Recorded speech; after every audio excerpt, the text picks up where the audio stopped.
Então, pessoal, para finalizar aqui minha parte, queria só dar uma pincelada em umas partes teóricas aqui que não caíram na prova do ano passado, mas caíram frequentemente na lista, foi passado em aula, então acho importante, né, vocês compreenderem. A gente começa com as tensões normais, que acho que já foi explicado pelo Striani, mas por mim de novo também, que é força normal sobre a área.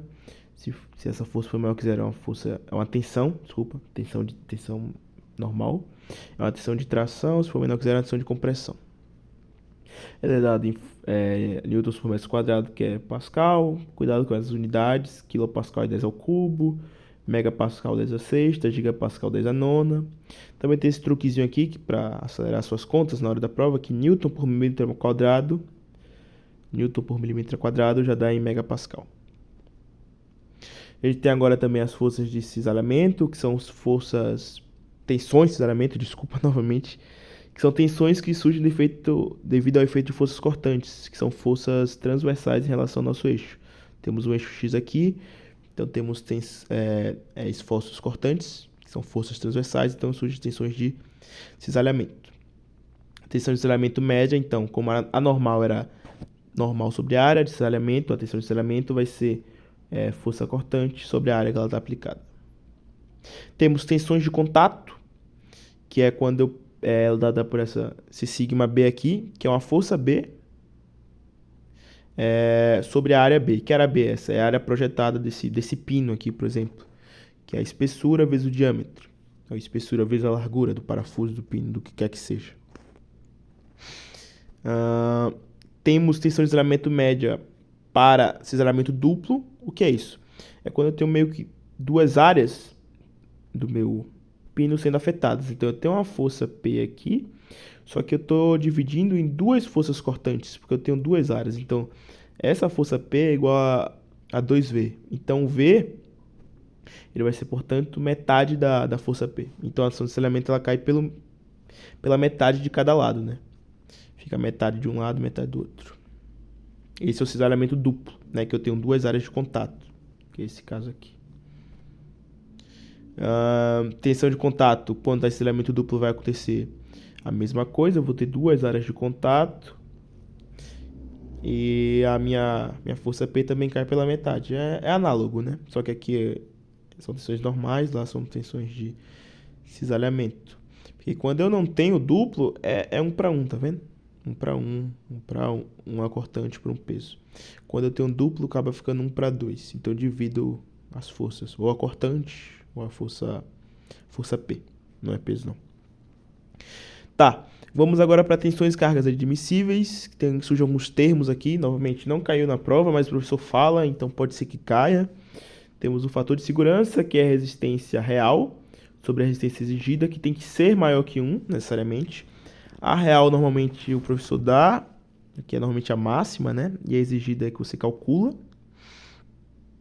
Temos a margem de segurança, que é esse fator de segurança menos 1. Esse fator de segurança que a gente calcula aqui em cima, que é maior que 1. Então, se você calculou um fator de segurança que deu menor que 1, você inverteu os termos. Temos a tensão admissível, que é a tensão de referência, que é essa que você calcula, sobre o fator de segurança, né? Essa aqui é a tensão que você calcula, sobre o fator de segurança. E com essa tensão admissível, a gente consegue achar a carga admissível, ou seja, a carga máxima que eu posso colocar no meu sistema sem que haja algum rompimento de alguma coisa, se eu crescer da tensão admissível, que é a tensão admissível vezes área. Daqui surgem algumas formas, essas três formas, que em uma barra, a força admissível vai ser a tensão normal admissível versus a área da transversal da barra, né, da seção transversal. Em um pino por cisalhamento puro, eu já uso tensão de cisalhamento vezes a área do pino. E pino sobre força de contato, que era aquele sigma B, vai ser a força admissível, vai ser igual a sigma B vezes a área projetada. Que área projetada era essa? Aquela área que surgiu lá era um T vezes D, que é espessura vezes a largura do meu pino. A área exigida, né? Tipo, qual é a área do meu pino? Se ele pergunta qual a área do meu pino, qual a área que meu pino tem que ter para que eu consiga utilizar tal carga. Então eu vou calcular essa tensão admitida, a gente calculou essa tensão. Eu divido a carga para essa tensão, eu vou ter a área do meu pino, com essa do meu pino eu consigo esse diâmetro e tudo mais. Vamos agora aqui para outra parte, que são membros não uniformes, que ele diz o seguinte, que se eu tenho um material que eu tenho forças aplicadas ao longo dele, eu posso dividir esse material nessas forças e achar alongamentos que somados vão dar um alongamento total. Então a soma dos alongamentos de uma barra, ela tem que dar um alongamento total. É basicamente isso que está indicado aqui.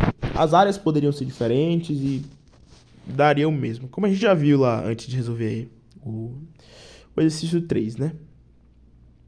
E tem esse caso aqui que é quando eu tenho tanta mudança do n em função de x, quanto da minha área em função de x, que é a caso desse cone. Novamente, não caiu em prova, mas acho que tinha uma questão parecida na lista. Então, o que eu vou fazer? Eu vou pegar essa situação de exemplo aqui, que eu tenho nesse caso, o nx não muda, né? Ele é sempre uma força P, e o que muda basicamente é só minha área, né? Eu vou ter um AX aqui. Então, o que fazer? Para efeitos de cálculo, a gente vai considerar esse alongamento inicial igual a zero, né? Para ele sumir da nossa integral. Então, o que eu vou fazer? Eu vou completar meu cone com esse LA aqui e vou considerar um x do início lá, do meu cone, até o final. Até esse dx aqui qualquer. Tá, então a gente tem nossa equação. Nosso nx nesse caso é o P, a força P que ela é constante, ela sai, o E é constante. Então, a única variável que eu tenho é esse AX, porque a área muda. Desse cone completo, eu tiro essa relação aqui, que é LA sobre LB é igual a DA sobre DB. Jogando essa relação, substituindo um DB por um dx e um LA por x, eu chego nessa outra relação aqui, que o meu diâmetro, dependendo do meu comprimento, é um DA vezes x sobre LA. Jogando essa equação na função da área, eu chego nessa área aqui, ó, dependente de x. Aí eu volto para minha integral. E eu vou chegar aqui, meu alongamento em função de x, integrando. É isso aqui. Só que eu também tenho LA sobre LB, que eu descobri lá no início. Então fica por final que o alongamento é isso aqui. Se eu não me engano, a questão da lista normalmente queria que você chegasse nessa fórmula. Então ele te dava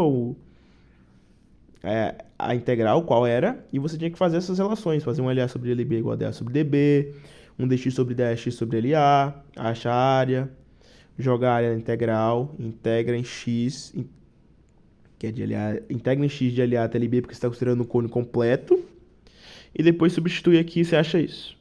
E dá para provar que tá certo, porque você substitui se por acaso DB e DA fosse igual, ou seja, fosse uma seção assim, a gente ia chegar naquela nossa fórmula lá, que a gente viu lá atrás. Então é isso, pessoal. Boa prova para vocês. Dê uma olhada na parte teórica, que às vezes é importante também. E é isso, dá tudo certo. Boa prova.